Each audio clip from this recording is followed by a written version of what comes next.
Hi friends, நான் உங்கள் anime freak வந்துட்டு நாம இப்போ அதிரடி சோலோ லெவலிங் எபிசோட் 29 பார்க்கலாம். இதுக்கு முன்னாடி உள்ள எபிசோட்லாம் நீங்கள் பார்க்கலன்னா மறக்காம போய் பார்த்துட்டு வந்துருங்க. டிஸ்கிரிப்ஷனில் லிங்க் கொடுத்துருக்கேன். சரி வாங்க நம்ம இந்த எபிசோடுக்குள்ள போகலாம். அதுக்கு முன்னாடி போன எபிசோட் கடைசியில் நம்ம ஹீரோட ஃப்ரெண்டு ஓட்டர்ஸோட கடவுளான அந்த அப்போலோ கடவுள் நம்ம ஹீரோ கிட்ட ஒழுங்கா என்னோட ஓட்டர்ஸை திரும்ப கொடுத்துரு அப்படி சொல்லுவார். அதை கேட்டு நம்ம ஹீரோ அவன் என்னடா உனக்கு திரும்ப கொடுக்குறது, நீயே என்னோட அடிமையாக போறாடா அப்படி சொல்லிட்டு தலையிலே தட்டி நம்ம ஹீரோ அந்த சூரிய கடவுளையே அடிமையாக்கியிருப்பாரு. நம்ம ஹீரோ கிட்ட இப்போ 2 கடவுள் இருக்காங்க. அதாவது கெவினோட அந்த விர்கோ காடு, இந்த பக்கம் அந்த சூரிய காடு. இந்த 2 காடு நம்ம ஹீரோவோட காடுக்கு அடிமை ஆயிட்டாங்க. அதோட போன எபிசோட் முடிஞ்சிருக்கும். வாங்க நம்ம இந்த எபிசோட்ல என்ன நடக்குது பார்க்கலாம். இந்த எபிசோட் ஸ்டார்டிங்ல அந்த சூரிய கடவுள் நம்ம ஹீரோ கிட்ட இதுக்கப்புறம் நான் உன்னோட அடிமையாயிட்டேன், இதுக்கப்புறம் உன்னை யாருமே நெருங்க விட மாட்டேன் அப்படின்னு சொல்லிட்டு இருப்பாரு. அப்படியே கட் பண்ணா இந்த பக்கம் ஹவாய் பீச்சில் நம்ம ஹீரோ முதல்ல ஒரு பில்டிங் கட்டினா பாத்தீங்களா, அந்த பில்டிங்க்கு போறான். அங்க பார்த்தா அந்த வெப்பன் செய்யற இடத்துல நம்ம ஹீரோட அந்த பெரிய கத்தி இருக்கு பாருங்க, அந்த ஹெவன்லி பனிஷ்மெண்ட். அதை அப்படி தூரத்தில் கட்டி வச்சுட்டு நான் இதை அப்கிரேட் பண்ணணும், இது இன்னும் கொஞ்சம் வீக்கா இருக்கு, இதை நான் எதை வச்சு அப்கிரேட் பண்ணலாம் அப்படின்னு சொல்லிட்டு பார்க்கும்போது நம்ம ஹீரோக்கு ஒரு ஐடியா கிடைக்கும். அதாவது நம்ம ஹீரோ அந்த கடவுள் இருக்காரு பாத்தீங்களா, அப்போலோ நெருப்பு கடவுள், அவரோட நெருப்பை யூஸ் பண்ணி இன்னும் பவர் ஆக்கலாம் அப்படின்னு சொல்லிட்டு அந்த நெருப்பை யூஸ் பண்ணுவாரு. பரவாயில்லையே, இந்த நெருப்பு இன்னும் நல்லா தான் இருக்குது. அது மட்டும் இல்லாம அந்த சிங்க கடவுளோட பல்லு இருக்கு பாத்தீங்களா, அதையும் யூஸ் பண்ணி வெப்பன் எல்லாம் ஸ்ட்ராங் பண்ணணும் அப்படின்னு சொல்லிட்டு யோசிச்சுட்டு இருக்கும்போது நம்ம ஹீரோட அப்பர் சென்டிலாம் மயிலார் நாங்க வந்துட்டோம் அப்படின்னு சொல்லும்போது அங்க எல்லாருமே வந்து நிற்பாங்க. அவங்க எதை தூக்கிட்டு வராங்கன்னா நம்ம ஹீரோ இதுக்கு முன்னாடி அந்த கிராப் கார்டை கொண்டா பாத்தீங்களா, அந்த கடவுளோட உடம்பெல்லாம் கொண்டு வராங்க. நீங்க சொன்ன மாதிரி அந்த கடவுளோட உடம்பு அப்படி சதறி இருந்தது, நாங்க எல்லாமே மொத்தமா கொண்டு வந்துட்டோம் அப்படி சொல்லும்போது அதை பார்த்து நம்ம ஹீரோ சூப்பர் சூப்பர், நான் இந்த கடவுளோட பாடி யூஸ் பண்ணுவேன், அதுக்கப்புறம் எனக்கு முக்கியமான ஒரு விஷயம் வேணும், அதுதான் ஆக்வா கில்டு கடவுளோட கண்ணீர். அந்த கடவுளோட கண்ணீர் ரொம்பவே பரிசுத்தமானது, அதில் உடம்பு குணமாகும், காயம் ஏற்படாது, அது இன்னும் நிறையா ஸ்கில்லை கொடுக்கும், அதோட கண்ணீர் எனக்கு தேவை, அதுக்கு யாரை பிடிக்கணும், அதுதான் இருக்கவே இருக்காளே ஆக்வா கில்ல சேர்ந்த சோஃபி அப்படி சொல்லும்போது நம்ம சோஃபி எங்க இருக்கா அப்படி சொல்லிட்டு பார்த்துட்டு இருக்கும்போது நம்ம ஹீரோக்கு ஆமாம் நம்ம ஃப்ரெண்டு ஓட்டர்ஸ் எங்கே போனா அப்படின்னு சொல்லிட்டு யோசிச்சுட்டு இருக்கும்போது தான் நம்ம ஹீரோவோட ஃப்ரெண்டு ஓட்டர்ஸ் எங்கே போயிருக்கான், அவனோட பையனை காப்பாற்றுறதுக்காக அந்த டீமன் டவருக்குள்ளே போயிருக்கான். அங்கே கூடவே அந்த ரெலிக்யூன் இருக்கா பாருங்க, அவனும் கூட போயிருக்கா. இங்கே அவன் ஓட்டர்ஸ் அதுக்குள்ளே போனதுக்கப்புறம் என்னாச்சு, இங்கே யாருமே இல்லை, இடமே காலியாக இருக்கு, எங்கே போனான் ஜே அப்படி சொல்லிட்டு பார்த்துட்டு இருக்கும்போது உடனே ரெலிக்யூன் ஜே எங்கே போனா அப்படின்னு சொல்லிட்டு கண்டுபிடிக்கிறதுக்காக நம்ம ஹீரோவோட கடவுள் பவரை யூஸ் பண்ணி இங்கே மைண்ட் பவர் மூலமாக உலகத்தில் இருக்க எல்லா இடத்துலையும் பார்ப்பா. அப்படி பார்க்கும்போது ஜே இருக்க இடம் எங்கே இருக்குன்ற பார்க்கும்போது அங்கே மூலையில் ஒரு இடத்துல பார்த்தா மிஸ்ட்ரி சொசைட்டி சேர்ந்த நிறைய படைகள் இருக்கு. அதுக்கு முன்னாடி மோனார்க்கு மாதிரி ஒருத்தன் டார்க்கா சேரை போட்டு உட்காந்துட்டு இருக்கான். அவனை நம்ம ரெலிக்யூன் பார்த்துறா. பார்த்தது அந்த மோனார்க்கு மாதிரி இருக்கான் பாத்தீங்களா டார்க்கு, அவனுக்கே தெரிஞ்சிருது. தெரிஞ்ச உடனே நம்மளை யாரோ நோட்டம் வர்றாங்க, எனக்கு தெரிஞ்சு அந்த ஓபிசஸ் கார்டோட அப்பர் சண்டையில தான் இருக்கணும் அப்படின்னு கையை முறுக்கிட்டு ஓங்கி ஒரு குத்துவான். அப்படி குத்துனதுல இங்க ரெலிக்யூன் பார்த்தாங்கல்ல, அந்த கனெக்ஷன் கட் ஆயிருது. பக்கத்துல பார்த்தா பாரான் ஹெல்மெட் இருக்கான். இவன் தான் செத்துட்டானே நம்ம ஹீரோ கையால, எப்படி உயிரோடு இருக்கான்னு தெரியல. இதுக்கு பின்னாடி ஒரு ட்விஸ்ட் வைப்பாங்க, அது போக போக பார்த்துக்கலாம். அப்படியே இந்த பக்கம் கட் பண்ணா அவன் உடனே சொல்லுவான் அந்த மோனருக்கு, நம்ம உடனே போய் சொல்லி ஆகணும், நம்ம இங்கே இருக்கோம் அப்படி சொல்லிட்டு அவங்க தெரிவிச்சாகணும், ஏன்னா இதுதான் சரியான டைம் அப்படி சொல்லிட்டு அவன் பவரை யூஸ் பண்ணுவான். அப்படியே அங்கே கட் பண்ண இந்த பக்கம் ரிலீக்யூன்னு அந்த கனெக்ஷன் கட் ஆனதில் தலைவலியில் அப்படியே கீழே உட்காந்துருவாங்க. உட்காந்துக்கிட்டு நம்ம ஜேவை ட்ராப் பண்ணி வச்சுட்டாங்க, அவனை அப்படியே வசமாக பிடிச்சி வச்சுட்டாங்க, அவன் ஒரு டார்க் ஜோனில் இருக்கான் அப்படின்னு சொல்லும்போது அதை கேட்டு ஓட்டர்ஸ் என்னது அவனை பிடிச்சிட்டு போயிட்டாங்களா, அவன் என்ன டார்க் ஜோனில் இருக்கான்னு சொல்லிட்டு இருக்க, இப்போ என்ன பண்ணுறது அப்படி சொல்லிட்டு ஓட்டர்ஸ் பேசிக்கிட்டே இருக்கும்போது அப்போ திடீர்னு பார்த்தா அவங்க நின்ன இடத்துக்கு மேலே ஒரு போர்ட்டல் மாதிரி கிரியேட் ஆகி ஓப்பன் ஆகிட்டு இருக்கு. அந்த போர்ட்டலை ஓப்பன் பண்ணி அந்த டார்க் மோனார்க் மாதிரி இருந்தான் பாருங்க, அவன் டார்க் மோனார்க் கிடையாதுங்க. எப்படி பாரன் ஹெல்மெட் ஒரு ஜென்ரலோ அதே மாதிரி இவனும் ஒரு ஜென்ரல்.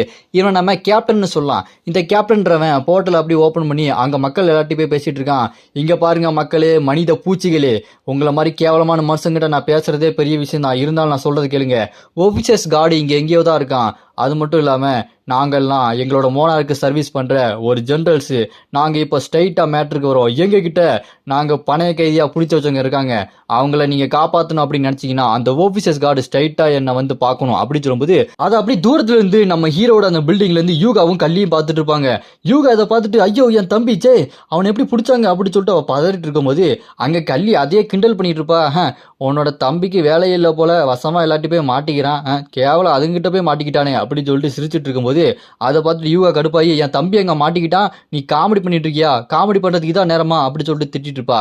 அதை கேட்டுட்டு அந்த கள்ளி சரி அதெல்லாம் இருக்கட்டும், உன் தம்பி எங்க பிடிச்சி வச்சிருக்காங்க, அவ எப்படி அங்க இருக்கிறா, அவளை நான் இதுக்கு முன்னாடி பார்த்துருக்கனே அப்படின்னு கள்ளி ரொம்ப ஆச்சரியமா பார்த்துட்டு இருப்பா. அதே நேரம் இந்த பக்கம் ஓட்டர்ஸ் கீழே நின்று மேலே பார்த்துட்டு இருந்தவன் ஆமா இவ எப்படி அங்கே போனா, இவளை எப்படி அவனுங்க பிடிச்சானுங்க அப்படின்னு சொல்லிட்டு ஒரு மாதிரி பார்த்துட்டு இருப்பானா. யாரை பிடிச்சிருக்கானுங்க அப்படின்னு சொல்லிட்டு பார்த்தா வேற யாரும் இல்லைங்க, ஆக்வா கில்ல சேர்ந்த பாஸ் சோஃபி தான். அவளையும் பிடிச்சிங்க கட்டி போட்டு வச்சிருக்கானுங்க. அவ கத்திட்டு இருப்பா, என்னை யாராச்சும் காப்பாத்துக்கலே, என்னை யாராச்சும் காப்பாத்துக்கலே அப்படின்னு சொல்லிட்டு சின்ன புள்ள மாதிரி கத்திக்கிட்டு இருப்பா. அப்படியே கட் பண்ணா நம்ம ஜே மெதுவா கண்ணை முழிக்கிறான். கண்ணை முழிச்சிட்டு அந்த இடத்த பார்த்ததுக்கு அப்புறம் ஆமா நான் எப்படி இங்க வந்தேன், இங்க வரதுக்கு வாய்ப்பே இல்லையே, நான் அந்த டீமன் டவர்ல தானே தானே சண்டை போட்டேன் அப்படி சொல்லிட்டு அவன் யோசிக்கும் போது கட் பண்ணா பிளாஷ்பேக். அந்த பிளாஷ்பேக்ல நம்ம ஜே அங்க இருக்க அந்த 2 மான்ஸ்டர் இருக்காங்க பாருங்க. இவங்க வந்து ஜெனரல்ஸ் தாங்க. அதனால பாரன் ஹெல்மெட்டுக்கு அளவுக்கு பவர்ஃபுல்லான ஆள்கள் தான். இவங்க கூட நம்ம ஜே அவனோட சப்கார்ட் பவர் மூலமா சண்டை போட்டுட்டு இருப்பான். பார்க்கறதுக்கே சும்மா மரண மாசா செம்மையா கெத்தா சண்டை போட்டுட்டு இருப்பான். அப்படி சண்டை போட்டுட்டே இருக்கும்போது சைட்ல பார்த்தா ஒரு போர்ட்டல் கிரியேட் ஆகும். அதை பார்த்துட்டு ஜே ஏய் யாரா என் பின்னாடி நிக்கிறது அப்படி சொல்லிட்டு பார்க்கும்போது அந்த இடத்துல அந்த கேப்டன் வராங்க.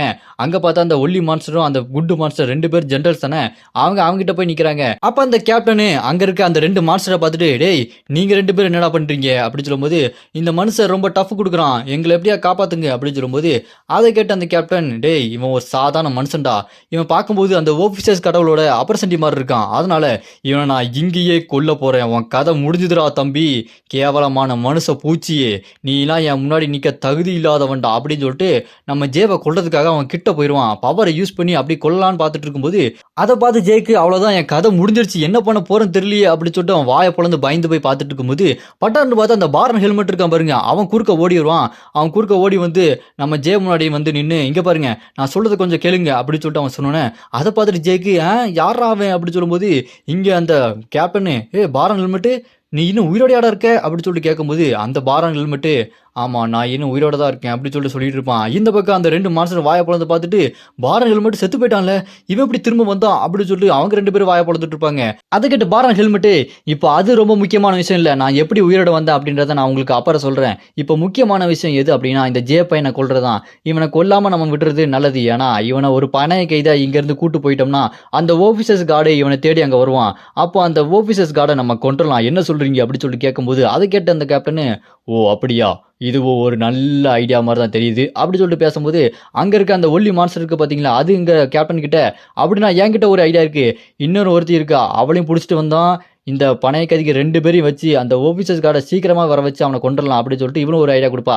அதை கேட்ட அந்த கேப்டன் ஓ அப்படி சரி அப்படின்னா நீ யாரை கடத்திட்டு வரையோ கடத்திட்டு வா. நம்ம இந்த ஜே பையனை இங்கேருந்து கடத்தி நம்மளோட அந்த ஹெட் குவார்ட்டர்ஸுக்கு போகலாம். உடனே இங்கேருந்து கிளம்புங்க அப்படி சொல்லிட்டு அங்கேருந்து கேப்டன் அவங்க எல்லாத்தையுமே கூப்பிட்டு போர்ட்டல் வழியாக அங்கேருந்து கிளம்புவான். அதோட அந்த பிளாஷ்பேக் முடியுது. அந்த பாரன் ஹெல்மெட் வேற யாரும் இல்லைங்க அந்த கோட்டுகள் சேர்ந்த மங்குஸ் மண்டையனோட ஆவிதான். அவனோட ஆவிதான் அந்த பாரன் ஹெல்மெட் உடம்புக்குள்ள இருக்கு. நம்ம ஹீரோ இதுக்கு முன்னாடி அனுப்பி வச்சிருப்பான் பார்த்தீங்களா அவன் தாங்க இவன். அப்படியே கட் பண்ணா இந்த பக்கம் அந்த பிளாஷ்பேக் முடிஞ்சோடனே நம்ம ஜே கண்ணை முழிக்கிறான். அப்படி இந்த பக்கம் நம்ம ஜே அப்படியே கண்ணை முழிப்பான். கண்ணை முழிச்சதுக்கு அப்புறம் அந்த பாரன் ஹெல்மெட்டுக்குள்ள இருக்கிறது அந்த மங்குஸ் மண்டையனோட ஆவின்னு சொல்லிட்டு நம்ம ஜேக்கு தெரியும் இல்லையா. அதனால அவன் மனசுக்குள்ள நல்ல வேலை இந்த மங்கூஸ் மண்டையன் வந்தான் இல்லை எனக்கு என்ன ஆகிறது அப்படி சொல்லிட்டு கண்ணை முடிச்சுட்டு அவன் மங்கூஸ் மண்டையன் தலையிலேயே அதாவது அந்த பாரன் ஹெல்மெட் தலையிலேயே ஓங்கி ஒரு மிதிச்சுட்டு டேய் காப்பாற்றி கூட்டு வந்தியே இப்படி தான் கட்டி போட்டு தொங்க விடுவேடா அப்படின்னு சொல்லி அவன் கத்திட்டு இருப்பான் நம்ம ஜே. அதை கேட்டு அந்த பாரன் ஹெல்மெட்டு அதாவது மங்கூஸ் மண்டையன் ஏய் நீ சாகிறதுக்கு இது எவ்வளவோ பரவாயில்லடா அப்படி சொல்லும்போது அப்படின்னா நான் உன்ட்ட வந்து கெஞ்சி காட்டனா என்னை காப்பாற்றுன்னு கேட்டனா அப்படி சொல்லும்போது அதை கேட்டு அந்த மங்கூஸ் மண்டையன் டேய் நான் உன்னை காப்பாற்றல அந்த லியோ அவன் என்னை கொன்றுவான்டா அப்படி சொல்லும்போது அப்படின்னா உன்ட்ட ஏதாவது பிளான் இருக்கா சொல்லுடா சீக்கிரம் ஏதாவது பிளான் பண்ணு இருக்கா சொல்லு அப்படி சொல்லும்போது அதை கேட்டு அந்த மங்கூஸ் மண்டையன் பிளான் எதுவும் இல்லைப்பா அப்படி சொல்லும்போது அங்கே நம்ம ஜே இன்னும் கற்றுவான் டேய் நீலாம் வேஸ்ட்டுடா உன்னை போய் லியோ நம்பினார் பார்த்தீங்களா உனக்கு அறிவே கிடையாதுடா அப்படி சொல்லிட்டு அவன் இன்னும் போட்டு திட்டிக்கிட்டு மிதிச்சுக்கிட்டு இருப்பான். அதை பார்த்துட்டு அந்த பாரன் ஹெல்மெட் மங்கூஸ் மண்டையன் டே அடிக்காதரா ஏன்டா அப்படி அடிக்கிற உன்னை கஷ்டப்பட்டு காப்பாற்றிருக்கேன் உனக்கு ஒரு நன்றி கூட இல்லையாடா அப்படி சொல்லிட்டு அவன் கெஞ்சிட்டு இருக்கும்போது இந்த பக்கம் பார்த்தா அந்த ஆக்வாக்கில் சேர்ந்த பாஸ் சோஃபி என்னை காப்பாத்துக்க அப்படின்னு சொல்லி சின்ன பிள்ளை மாதிரி இன்னும் அழுதுகிட்டு இருப்பா. அதை பார்த்துட்டு அந்த கேப்டன் டே என்னடா அங்கே ஒரே சத்தமாக இருக்குது கொஞ்சம் வாயை மூடுங்கடா கடுப்பேற்றிக்கிட்டு டேய் பாரன் ஹெல்மெட் என்னடா நீ என்ன மனுஷன் கூட பேசிட்டு இருக்க. நீ இதுக்கு முன்னாடி இருக்கும்போதெல்லாம் அந்த மாதிரி மனுஷன் கூட பேச மாட்டியே எப்போ பார்த்தாலும் மனுஷங்களை பார்த்தா கொள்ளன்னு சொல்லிட்டு இருப்ப.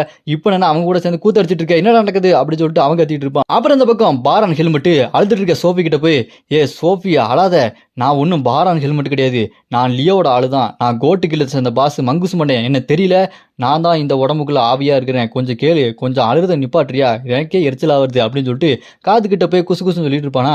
அதை கேட்டு சோஃபிக்கு என்னது நீ அந்த மங்கூஸ் மண்டையனா ஐயோ இப்போ என்ன நடக்க போகுது தெரியலையே என்னை காப்பாத்துங்க எனக்கு இங்கே என்ன பண்ணுறதுன்னு ஒன்றுமே புரியலையே எல்லாருமே என்ன குழப்பறாங்களே அப்படி சொல்லிட்டு கத்திக்கிட்டே இருப்பாளா. அப்படி அவள் அழுதுகிட்டே இருக்கும்போது அந்த ஆக்வாகில் சோஃபி என்ன பண்ணுறா ஓட்டர்ஸ் என்னை வந்து காப்பாத்துன்னு சொல்லிட்டு நம்ம ஹீரோட ஃப்ரெண்டு பேரை சொல்லி கூப்பிடுறா.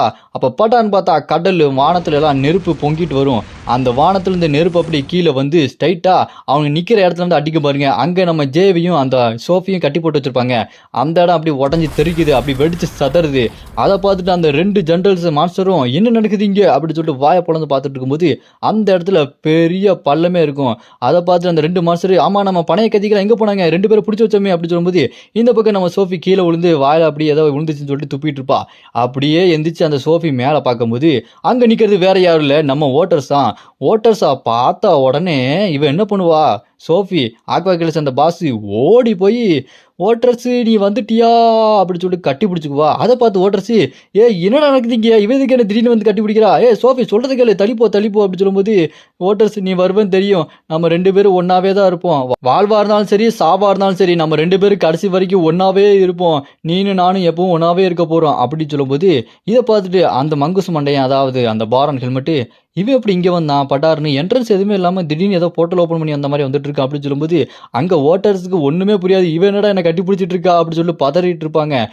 என்னடி பேசுகிற இந்த மாதிரிலாம் நீ பேச மாட்டியே இதுக்கு முன்னாடிலாம் நீ இப்படி பேச மாட்டியே ஏன் இந்த மாதிரி ஒரு மாதிரி வியடா பண்ணிட்டு இருக்கு அப்படின்னு சொல்லி அவன் கத்திட்டு இருக்கும்போது அப்படியே பின்னாடி பார்த்தா அந்த மங்குஸ் மண்டையன் அந்த கோட்டு கில்டு பாஸ் இருக்கான் பார்த்தீங்களா அவன் சொல்லுவான் அவளை உனக்கு முன்னாடியிலேருந்தே உன்னை முதல்ல அவள் எப்போ பார்த்தாலோ அப்போ இருந்தே அவள் உன்னை லவ் பண்ணுறா அவள் உன்னை லவ் பண்ணுறா அவள் உன்னை லவ் பண்ணுறா அப்படின்னு சொல்லிட்டு கடல் ஆகாயம் பூமி அப்படி சொல்லிட்டு அவன் சொல்லிட்டே இருப்பானா அவள் உன்னை லவ் பண்ணுறா அப்படி சொல்லிட்டு இருக்கும்போது அந்த போர்ட்டல் மாதிரி ஒன்று ஓப்பன் ஆகி அங்கே இருக்க மக்கள் எல்லாத்துக்குமே காட்டும் பார்த்தீங்களா அதில் அவள் உன்னை லவ் பண்ணுறா அப்படி சொல்லிட்டு அந்த மங்குஸ் மண்டே சொன்னது யூகா கல்லி அப்புறம் மான்சஸ் அந்த மான்சர்லாம் பேசிட்டு இருக்கும் செம்ம காமெடியாக இருக்கும் அப்படியாப்பா அவங்க 2 பேரும் லவ் பண்ணுறாங்களா டேட்டிங்லாம் போயிருக்காங்க போல இருக்கே அப்படி சொல்லிட்டு அந்த மான்சஸ் எல்லாம் அதுக்குள்ளே பேசிட்டு இருக்குது. அப்படியே இந்த பக்கம் அந்த 2 மான்ஸ்டர் அப்புறம் அந்த கேப்டன் இவங்கெல்லாம் பாப்கார்ன் போட்டு 3D கிளாஸை போட்டு அவனை லவ் பண்ணுறா அப்படின்னு சொல்லி அந்த குரலை கேட்டுக்கிட்டே இருக்கும். நம்ம ஹீரோ அவனோட பில்டிங்கில் உட்காந்துட்டு அந்த மிரரை பார்த்துட்டு இருக்கும்போது அதுலேயும் அவனை லவ் பண்ணுறா அப்படின்னு சொல்லிட்டு அந்த சத்தம் கேட்டோன்னே நம்ம ஹீரோ அப்படியே சிரிச்சிட்டு அப்படியா விஷயம் கதை அப்படி போதா அப்படின்ட்டு நம்ம ஹீரோ ஏதோ பயங்கர வில்லத்தனமா யோசிச்சுட்டு இருக்காரு. இப்போ அந்த ஆக்வாகிலஸ் அந்த சோஃபி ஓட்டர்ஸை லவ் பண்றது உலகம் ஃபுல்லா தெரிஞ்சிச்சு. அப்படி உலகம் ஃபுல்லா தெரிஞ்சது ஓட்டர்ஸோட ஒய்ஃபுக்கு தெரியாதா? அங்க இருக்கிற மக்கள் எல்லாம் என்னது ஓட்டர்ஸ் அந்த ஆக்வாகிலஸ் அந்த பாஸ் சோஃபி லவ் பண்றாளா இது என்னது ஓட்டர்ஸுக்கு ஏற்கனவே கல்யாணம் ஆயிடுச்சு இல்லை அப்படின்னு சொல்லிட்டு மக்கள் எல்லாம் பேசிட்டு இருக்கும்போது அங்கதான் ஓட்டர்ஸோட ஒய்ஃப் நின்று இது எல்லாமே பாக்குறாங்க.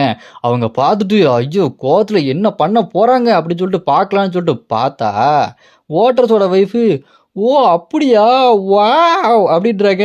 என்னங்க கதை இது ஓட்டர்ஸோட ஒய்ஃபு கோவப்படுவாங்கன்னு பார்த்தா வாவுங்கிறாங்க. என்ன கதையே புரியலையே.